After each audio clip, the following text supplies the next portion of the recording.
ક્યારેક આખી લોકશાહીને સમજવી હોય ને તો આખા દેશને જોવાની જરૂર નથી.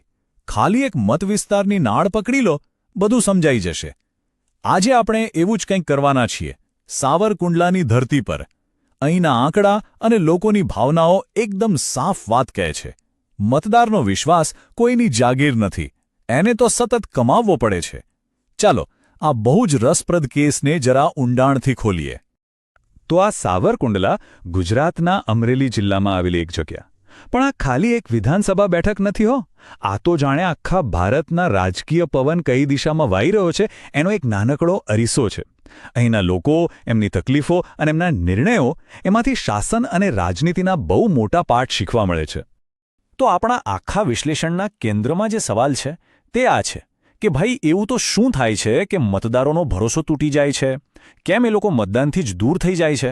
અથવા તો 5 જ વર્ષમાં પોતાનો આખો નિર્ણય કેમ ફેરવી નાખે છે? આ સવાલ ખાલી સાવરકુંડલાનો નથી, આ તો દરેક લોકશાહીના ધબકારા સાથે જોડાયેલો સવાલ છે. ઓકે, તો આપણી આ આખી વાતને આપણે 4 ભાગમાં સમજીશું. સૌથી પહેલાં સાવરકુંડલાની નાળ પારખીશું, એટલે કે ત્યાંની જમીની હકીકત શું છે. પછી આંકડા શું વાર્તા કહે છે એ જોઈશું.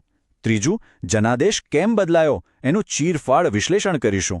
અને છેલ્લે શાસન માટે એક નક્કર બ્લુપ્રિન્ટ પર વાત કરીશું. ચાલો તો સૌથી પહેલા ભાગ પર આવીએ. કોઈ પણ રાજકીય વિશ્લેષણ કરવું હોય ને તો એનો પાયો નાખવો પડે. અને એ પાયો છે ત્યાંના લોકો, એમનું જીવન અને એમની સામાજિક આર્થિક પરિસ્થિતિ. કારણ કે રાજકારણની અસલી રમત તો ત્યાં જ રમાય છે, લોકોની વચ્ચે. તો સાવરકુંડલાનું આખું અર્થતંત્ર, એની ગાડી ખેતીના પૈડા પર ચાલે છે. મુખ્યત્વે કપાસ અને મગફળી. આ જ લોકોના જીવન અને રોજીરોટીનો મુખ્ય આધાર છે. એની સાથે સાથે ડેરી ફાર્મિંગ અને વજન કાંટા બનાવવાના નાના ઉદ્યોગો પણ છે, જે રોજગારી પૂરી પાડે છે. આનો મતલબ એકદમ સીધો અને સાદો છે. ખેડૂતના ખિસ્સા પર અસર પડી એટલે સમજો કે એની સીધી અસર બેલેટ બોક્સ પર પડવાની જ છે. હવે જરા અહીંના સામાજિક તાણાવાણા પર નજર કરીએ. જુઓ, આ ગણિત એકદમ સ્પષ્ટ છે. લગભગ 30% લેવા પાટીદાર, લગભગ 18% મુસ્લિમ અને બાકીના 52% કોળી, આહિર અને બીજા ઓબીસી સમાજના લોકો. આ આંકડા શું કહે છે? એ કહે છે કે અહીં કોઈ એક જ્ઞાતિના દમ પર ચૂંટણી જીતવી શક્ય જ નથી. જો જીતવું હોય તો અલગ અલગ સમુદાયોને સાથે લઈને એક મજબૂત ગઠબંધન બનાવવું જ પડે. બીજો કોઈ રસ્તો નથી. અને આ છે એ મુદ્દાઓ જે મતદારોના દિલ દિમાગ પર છવાયેલા છે. એક તો પીવાના પાણી માટેનો રોજનો વલખાં, અને એનાથી પણ મોટો ફટકો પડ્યો કપાસના ભાવમાં. જે ભાવ એક સમયે 1500 રૂપિયા મળતો હતો એ સીધો ગગડીને 800 પર આવી ગયો. હવે આ ખાલી પૈસાનું નુકસાન નથી, આ તો ખેડૂતની આખા વર્ષની મહેનત અને એના આત્મસન્માન પર સીધો પ્રહાર છે. આવા મુદ્દાઓ જ્યારે સામે આવે ને ત્યારે મોટા મોટા રાજકીય વચનો પણ પાણીમાં બેસી જાય છે. ઓકે, તો લોકોની સમસ્યાઓ આપણે જોઈ. હવે ચાલો એનાથી આગળ વધીને ચૂંટણીના નક્કર આંકડાઓ પર જઈએ. કારણ કે આંકડા છે ને એ ક્યારેય ખોટું નથી બોલતા. એ મતદારોના મનની એ વાત કહી દે છે જે કદાચ એ લોકો શબ્દોમાં નથી કહી શકતા. આ ટાઈમલાઈન બધું જ કહી દે છે. સાવરકુંડલા એક સ્વિંગ સીટ છે. સ્વિંગ સીટ એટલે શું? એટલે કે એવી બેઠક જ્યાં મતદારો કોઈ એક પાર્ટીના બંધાણી નથી. એ લોકો કામ જુએ છે, ઉમેદવાર જુએ છે અને પછી મત આપે છે. જુઓ, 2012માં બીજેપી માંડ 2%થી પણ ઓછા માર્જિનથી જીતી. 2017માં કોંગ્રેસ લગભગ 7%ની સરસાઈથી જીતી ગઈ અને 2022માં ફરી બીજેપી પાછી આવી, પણ જીતનું માર્જિન ખાલી 2.5%. આ બતાવે છે કે અહીં જનાદેશ કોઈની કાયમી જાગીર નથી અને હરીફાઈ હંમેશા કાંટાની ટક્કર જેવી હોય છે. હવે જરા 2017ની ચૂંટણીને યાદ કરીએ. મતદાન કેટલું થયું? લગભગ 67%. આ બહુ સારો આંકડો કહેવાય. એ બતાવે છે કે લોકોમાં ઉત્સાહ હતો, લોકશાહીમાં ભાગ લેવાની ભાવના હતી. પણ માત્ર 5 જ વર્ષમાં 2022 આવતા સુધીમાં આખું ચિત્ર જ પલટાઈ ગયો. મતદાનનો આંકડો સીધો ગગડીને આવી ગયો 54% પર. આટલો મોટો ઘટાડો શું થયું? લોકોનો એ ઉત્સાહ ક્યાં ગાયબ થઈ ગયો?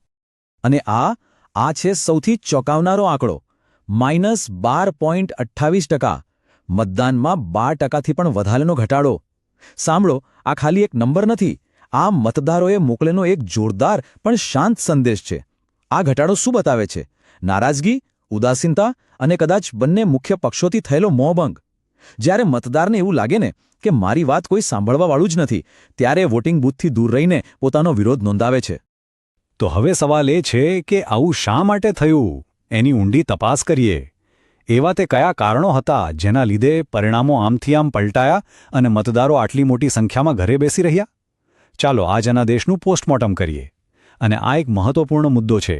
ભારતના બંધારણ મુજબ દરેક નાગરિકને ગૌરવ સાથે જીવવાનો અને પોતાની વાત મુક્તપણે રજૂ કરવાનો અધિકાર છે. પરંતુ આ અધિકાર સાથે એક જવાબદારી પણ આવે છે, જાણકાર બનીને મત આપવાની અને નેતાઓ માટે પારદર્શક રહેવાની. આ એક બેમાર્ગી રસ્તો છે.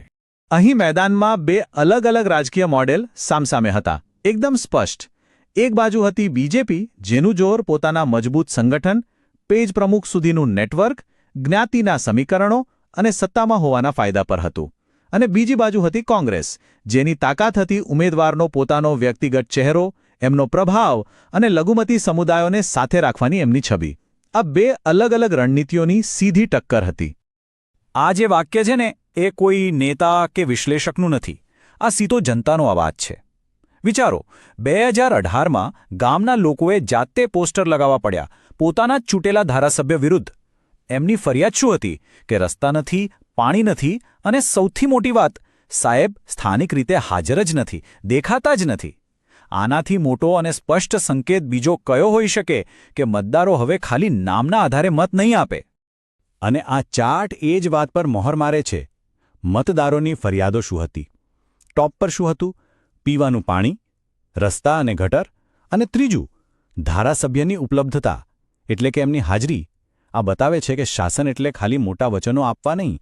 શાસન એટલે લોકોની વચ્ચે રહેવું, એમની રોજબરોજની તકલીફો સાંભળવી અને એનો ઉકેલ લાવવાનો પ્રયત્ન કરવો. બસ આટલું જ. ચાલો, તો સમસ્યા શું છે એ તો આપણે બરાબર સમજી લીધું. પણ હવે વાત કરીએ ઉપાયની. જો કોઈ નેતા ખરેખર સાવરકુંડલાના લોકોની સેવા કરવા માંગતા હોય, એમનો તૂટેલો વિશ્વાસ પાછો જીતવા માંગતા હોય, તો એમના માટે એક નક્કર પરિણામલક્ષી પ્લાન શું હોઈ શકે? તો આ રહી એ 90 દિવસની સીડી, એક બ્લૂપ્રિન્ટ જેને આપણે 3 સ્પષ્ટ તબક્કામાં વહેંચી છે. પહેલો તબક્કો છે એકત્રીકરણ, જે પહેલા 30 દિવસ ચાલશે. બીજો છે ગતિશીલતા, જે પછીના 30 દિવસ. અને ત્રીજો અંતિમ પ્રહાર અને સમાપન, છેલ્લા 30 દિવસ. આ કોઈ હવામાં તીર ચલાવવાની વાત નથી, આ એકદમ વ્યવસ્થિત માળખું છે. તો પહેલા તબક્કામાં, એટલે કે પહેલા મહિનામાં શું કરવાનું? પાયો મજબૂત કરવાનો. સૌથી પહેલું અને સૌથી અગત્યનું કામ, સાવરકુંડલામાં જ ઘર બનાવીને બેસી જાઓ. પૂર્ણ સમયની હાજરી, જેથી પેલો ગેરહાજરવાળો ડાઘ ભૂંસાય. પછી દરેક ગામમાં લોકસંપર્ક યાત્રા કાઢો, લોકોની વાત સાંભળો, સમાજના આગેવાનો સાથે ફરીથી સંબંધો જોડો અને બૂથ સ્તરના કાર્યકરોને તૈયાર કરો. હવે બીજો તબક્કો, આ છે એક્શનનો સમય, એટલે કે કામ બોલે છે એ સાબિત કરવાનો. પાણીના પંપ નાખવા જેવા નાના નાના પણ લોકોને સીધા દેખાય એવા પ્રોજેક્ટ્સ શરૂ કરો, જેથી લોકોમાં ભરોસો બેસે. હવે વચનો નહીં, હવે નક્કર કામ દ્વારા તમારા ઇરાદાનો પુરાવો આપો. અને ઘરે ઘરે જઈને લોકોને મળવાનું અભિયાન વધુ તેજ કરી દો. અને હવે ત્રીજો અને અંતિમ તબક્કો, આ છે અંતિમ પ્રહારનો સમય. આમાં તમારી પહોંચ અને દૃશ્યતાને એકદમ ટોપ પર લઈ જવાની છે. સ્થાનિક મીડિયા, વોટ્સએપ, બધે જ સ્પષ્ટ અને હકારાત્મક સંદેશાઓથી છવાઈ જાઓ. મુખ્ય સંદેશ શું હોવો જોઈએ? એકદમ સીધો, અમે તમારી વાત સાંભળી અને આ રહ્યા એના પરિણામો. અને છેલ્લે, સૌથી અગત્યનું, તમારા સમર્થકો મતદાનના દિવસે બૂથ સુધી પહોંચે એ પાક્કું કરવાનું છે. અને યાદ રાખો, આખી પ્રક્રિયામાં લોકોના ડેટા અને ગોપનીયતાનું સન્માન કરવું ખૂબ જ જરૂરી છે. ભારતનો નવો ડેટા પ્રોટેક્શન કાયદો પણ કહે છે કે કોઈની પણ માહિતીનો ઉપયોગ એમની સંમતિ વિના ન કરી શકાય. લોકોનો વિશ્વાસ જીતવા માટે એમના ડેટાની સુરક્ષા કરવી પણ પાયાની ફરજ છે. તો સાવરકુંડલાના આ આખા કેસમાંથી આપણને શીખવા શું મળ્યું? એનો સાર શું છે? સાર એ છે કે અહીંનો જનાદેશ વ્યવહારિક છે. એ કોઈ મોટી મોટી વિચારધારા પર નથી ચાલતો.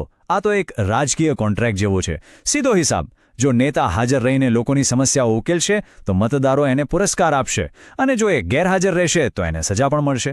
અહીં કામગીરી જ સર્વોપરી છે, બીજું કંઈ નહીં. અને છેલ્લે એક સવાલ જે આપણા બધાના મનમાં થવો જોઈએ, જો લોકોનો વિશ્વાસ જીતવાનો અસલી ચલણ, અસલી કરન્સી નેતાની હાજરી અને એની કામગીરી જ હોય, તો આપણા રાજકારણમાં એવા કેટલા નેતાઓ છે જે ખરેખર સદ્ધર છે, જે ખરેખર આ કસોટીમાં પાસ થઈ શકે છે? સાવરકુંડલાની વાર્તા ભલે એક જ મત વિસ્તારની હોય પણ એનો સંદેશ આખા દેશની લોકશાહી માટે છે. જો તમે લોકો કેન્દ્રિત નેતા બનવા માંગતા હો અને તમારા મત વિસ્તારનો ઉત્કર્ષ કરવા માંગતા હો તો blueprintstrategies.ai પર mg@blueprintstrategies.ai પર સંપર્ક કરો અથવા 08042041602 પર કોલ કરો. રાજનીતિથી પરમો હેતુ